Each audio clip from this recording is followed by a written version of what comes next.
kitchen. Kahit hindi talaga siya guys kitchen. Ano lang siya, simple lang siya na lutuan. Kasi ganito dito sa Japan. Although nami-miss ko na rin yung kitchen namin na medyo spacious dun sa Philippines. Pero pag nakauwi kami sa Philippines, doon na naman tayo magluluto mga guys. Ngayon, magtuturo ako sa inyo kung paano gumawa ng spicy labong, which is isa sa pinaka-favorite na side dish namin. Kasi last time nung pumunta kami sa supermarket, nakakita ako ng spicy labong, pero hindi siya made in Japan kasi mga guys, parang iba, galing sa ibang Asia country. Bamboo shoot. Spicy bamboo shoot. 500 yen. Meron pala siya ka. Maliit lang siya. Munggo? Yes. Kaya inisip ko, dahil may nakita akong fresh na labong, sabi ko, gagawa na lang ako. So, let's start mga guys. At saka, mga guys, gusto ko palaanin sa inyo na akala natin yung labong simple lang siya or ang bamboo shoot. Pero, marami pala siyang vitamins na maibigay sa ating katawan o nutrients. Isa doon ay ang potassium, which is, tumutulong siya sa atin ng mga major organs na mag-function ng mabuti guys. Isa din siya sa antibacterial and antimicrobial. Kaya maraming benefits tayo makukuha sa labong. So let's start mga guys. Now guys, these are our ingredients. Of course, we have the labong or the bamboo shoot, which is our main ingredient. And then we have the atsuete, which we use for our food coloring. And then we have also our ground red pepper. Kasi ang lulutuin natin ay spicy labong. And then we have the sesame oil. Ayan ang ating sesame oil. We have the olive oil. And then we have the sesame seeds. Pero optional lang din guys yung sesame seeds natin. Kasi ang nabibili kasi wala naman talaga siyang sesame seeds, pero para dagdag nutrition sa ating spicy labong, nilagyan ko siya ng sesame seeds dahil sesame seeds lover din kasi kami dito sa bahay. So, let's start mga guys. So guys, i-heat up muna natin ang ating lutuan. And then, unahin natin ang ating sesame oil.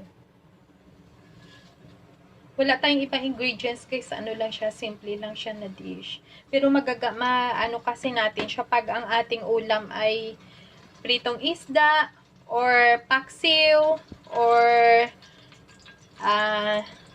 inihaw, o yung chicken inasal. Maganda kasi siya na iparis natin siya dun sa ating mga simple lang na ulam.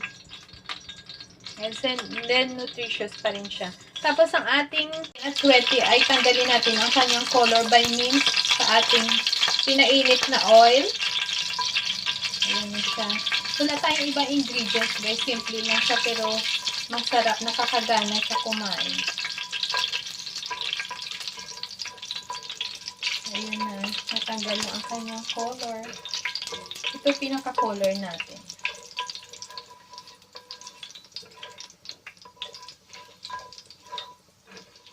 Okay. So, natanggal na natin yung color ng ating atsuete. Tanggalin natin siya. Kasi kailangan wala yung buto niya. So, tanggalin natin siya. Bango. Mabango siya guys dahil dun sa ating sesame oil.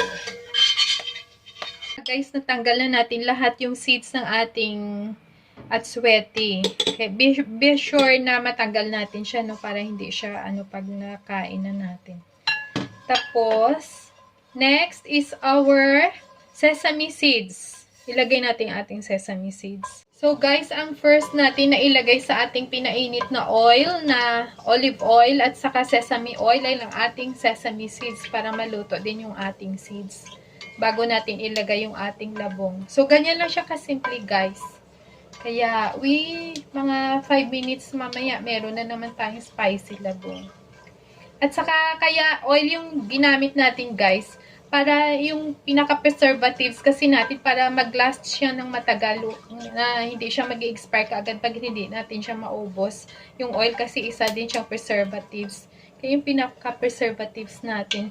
And then, be sure, guys, na ang ating labong ay wala siyang water. Na-drain natin siya ng mabuti. Kasi ilagay na natin ang ating labong. Ayun na, ganyan lang sa kasimple.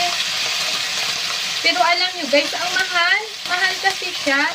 Kaya inisip ko, sabi ko para makaluto at saka alam natin na malinis talaga siya, no? So, ito ay ang spicy labong made in Japan. At saka dyan guys, kasi gaya sa Iloilo or sa Manila, marami kasi tayong source ng labong. Dyan ang iba kinukuha na lang natin sa ating, diba, backyard. Kaya, kung wala naman kayong sesame oil, pwede kayo guys gumamit ng gusto nyo yung pinaka ma-healthy talaga ay gawa kayo ng coconut oil. And then may sesame seeds kayo, pwede nyo rin siyang gamitin. O pwede na rin siyang walang sesame seeds, pero mas mabango kasi siya pag may sesame seeds. Ayan na. Naging ulam na rin natin siya guys. And then napaka-nutritious pala ng labong. Maganda pala siya sa natin. Kahit sa liver natin guys, maganda pala siya sa liver. Ito na, isunod na natin ang ating ground red pepper para maging spicy siya.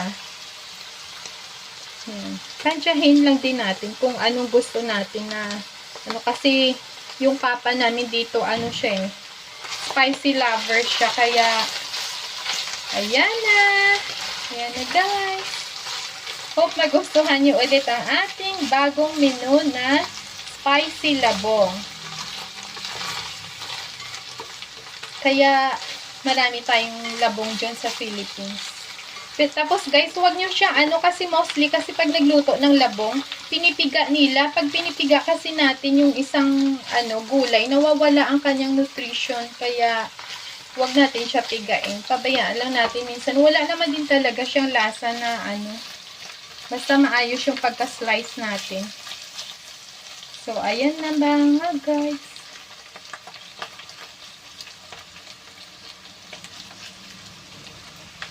Mamaya ilagay natin siya sa bottle. Pag hindi na siya mainit. Itakpan muna, i-cover natin. So, guys, i-leave natin muna siya, i-cover natin siya for 3 minutes. And then, pwede na siya mamaya. Kasing labong natin na, na rin yan ready to, na siya. 3 minutes, ito ng ating spicy labong. Ayan na. Naamoy ko na guys, masyado siyang mabango.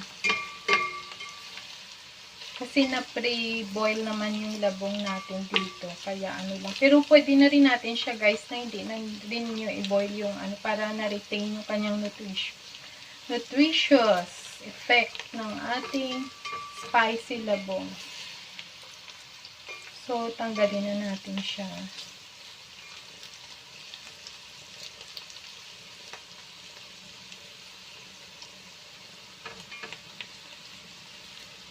Yan siya ngayon guys.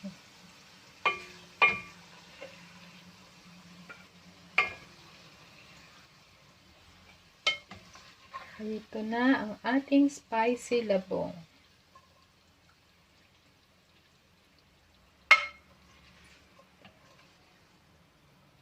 So mga guys, ito ng ating spicy bamboo shoot or labong. Sana nagustuhan nyo ang menu natin ngayon mga guys. Sa lahat ng mga subscribers namin, I would like to continually say thank you lahat sa inyo. And then, please continue to watch and like our videos and for our upcoming videos. And then, sa mga hindi pa nag-subscribe, please watch, like, and subscribe. Thank you mga guys!